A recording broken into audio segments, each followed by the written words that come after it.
Lawrence బిష్నోయ్కి సంబంధించి అంశం మళ్ళీ తెరపైకి వచ్చింది. బిష్నోయ్ తమ్ముడు అన్మోల్ బిష్నోయ్, ఆయన బ్రదర్ అని అంటున్నారు. అన్మోల్ బిష్నోయ్ని యుఎస్లో ఇమిగ్రేషన్ అండ్ కస్టమ్స్ ఎన్ఫోర్స్మెంట్ కాలిఫోర్నియాకు సంబంధించి వాళ్ళు అదుపులోకి తీసుకున్నారు.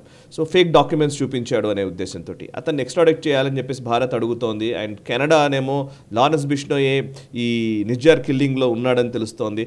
అండ్ ఇక్కడ సల్మాన్ ఖాన్ ఏమో బెంబేలెత్తుతూ ఉన్నాడు. సల్మాన్ ఖాన్ బిష్నోయ్ టార్గెట్ లిస్ట్ ఉన్న నేపథ్యంలో ఆయన సెక్యూరిటీ పెంచుకొని పోతున్న పరిస్థితి కనబడుతోంది.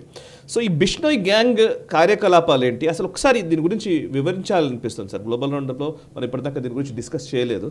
సో బిష్నోయ్ గ్యాంగ్ ఏంటి అండ్ ఇప్పుడు ఈ అన్మోల్ బిష్నోయ్ అరెస్ట్ ఎట్లా చూస్తారు? మనం గతసారి కొద్దిగా డిస్కస్ చేసాం దీని గురించి, సింపుల్గానే మాట్లాడాం. అంటే ఫర్ ఇన్స్టెన్స్ సల్మాన్ ఖాన్ ఒక జింకని చంపిన ఉదంతం మనకు తెలుసు, చాలా రోజుల క్రితం. అది అంటే ఇప్పుడు ఇష్యూ ఎక్కువైంది. ఆ సమాజం ఏదైతే ఉందో జింకలను కాపాడడానికి కోసం వాళ్ళు బలిదానాలు ఇచ్చినటువంటి సమాజం అది. దాన్ని బిష్నోయిస్ అంటారు. అందుకనే వాళ్ళు ఆ జింకని వాళ్ళ తల్లిగా భావిస్తారు. ఇన్ఫ్యాక్ట్ రీసెంట్గా బాలింతలు ఎవరైతే ఉంటారో పిల్లలకి కన్న తల్లులు వాళ్ళ పిల్లలకి పాల్పడమే కాదు, అనాథలుగా ఉన్నటువంటి జింకలు కూడా వాళ్ళు పాల్పడతారు వాళ్ళ స్థనాల నుంచి. అటువంటి సమాజం అది. కాబట్టి వాళ్ళు సల్మాన్ ఖాన్ క్షమాపణ చెప్పాలి అక్కడ తప్పు చేసినట్లు. అతన్ని కంప్లీట్గా కోర్టులో అతన్ని ఏం తప్పు చేయలేదని వదిలేయడం అనేది వాళ్ళు జీర్ణించుకోలేకుండా పోతున్నారు. కాబట్టి సల్మాన్ ఖాన్ని టార్గెట్ చేశారు వాళ్ళు.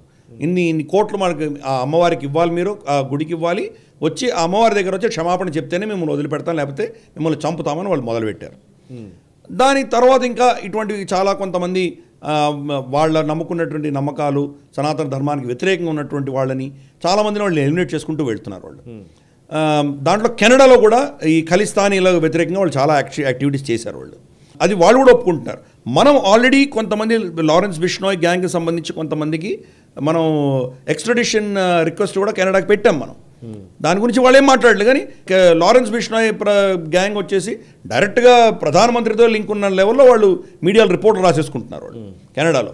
అరే ఎక్స్ట్రాడిషన్ రిక్వెస్ట్ ఉంది, దాన్ని ఎగ్జిక్యూట్ చేయండి, మాకు పంపించండి వెనక్కి అంటే వాళ్ళు పంపించట్లేదు. అన్మోల్ బిష్నోయ్ ఏం చేశాడంటే చాలా స్మార్ట్గా అమెరికాలో లొంగిపోయాడని మనకు అర్థమవుతుంది. లేకపోతే అమెరికన్ ఇమిగ్రేషన్ ఎంత దరిద్రం మనం చూస్తున్నాం కదా, ఈజీగా తప్పించుకొని వెళ్ళిపోయాడు లోపలికి. కానీ ట్రంప్ వస్తే కనుక ఇల్లీగల్ ఇమిగ్రెంట్ అతను మళ్ళీ వెనక్కి పంపించేసే ప్రమాదం ఉంది. ఎప్పుడైతే అతను రాంగ్ పేపర్స్ని దొరికిపోయాడో, అతను అరెస్ట్ చేశారో, ఇమ్మీడియట్గా అజైలం అడిగాడు అతను. అజైలం రిక్వెస్ట్ ఎన్ని సంవత్సరాలు పడుతుందో మనకు తెలియదు. అజైలం రిక్వెస్ట్ అతనికి ఎస్ఓ నో చెప్పేంత వరకు అతన్ని ఎక్స్ట్రాడేట్ చేయలేరు మనం. సో ఎక్స్ట్రాడిషన్ నుంచి తప్పించుకున్నాడు. ఎక్స్ట్రాడిషన్ నుంచి తప్పించుకున్న తర్వాత వాళ్ళ అన్న గుజరాత్ జైల్లో ఉన్నాడు, ఇతను అమెరికా జైల్లో ఉంటాడు. జైల్లోనే ఉన్నారు కాబట్టి వీళ్ళు చేసే కార్యక్రమాలు ఎవరు పట్టించుకోలేరు, ఆపలేరు. అంటే వీళ్ళు ఎవరికి ఏం ఇన్స్ట్రక్షన్స్ ఇస్తారో, ఎలా ఎక్కడ ఏం జరుగుతుందో అన్నది ఎవరు పసిగట్టలేకపోతున్నారు. అమెరికన్ జైల్లోనే ఉంటాడు కానీ అతను చేసేది చేస్తుంటాడా. ఇది అక్కడ జరగబోతున్నటువంటి విషయం. అతన్ని ఎక్స్ట్రాడిట్ చేయలేదు అమెరికా. అతన్ని ఇప్పుడు డీటైన్ చేశారు కానీ అంతకుమించి ఏం చేయలేరు. అజైలం గురించి చర్చ జరగాలి. సో ఇవన్నీ కూడా ఏంటంటే ఒక ప్లాన్డ్గా చేశాడు అతను. మనమేమో ఎక్స్ట్రాడిషన్ అడుగుతున్నాం, ఇవ్వండి అని అంటున్నాం. ఎంతోమంది మన భారత వ్యతిరేకమైన శక్తులు, తహవుర్ రానా లాంటి వాళ్ళు ఎంతోమందిని అడుగుతున్నాం మనం, మరి ఎక్స్ట్రాడిట్ చేయండి అని. అమెరికా ఎక్స్ట్రాడిట్ చేయదు. సో చూద్దాం, ఇది పెద్ద గేమ్ ఎంతవరకు నడుస్తుందో చూద్దాం. ఇప్పటికైతే అరెస్ట్ చేశారు. రాబోయే రోజుల్లో మరి అజైలం ఏమవుతుందో, మరి ట్రంప్ వచ్చిన తర్వాత ఎక్స్ట్రాడిట్ చేయడానికి ఆయన పర్మిషన్ ఇస్తాడో చూద్దాం.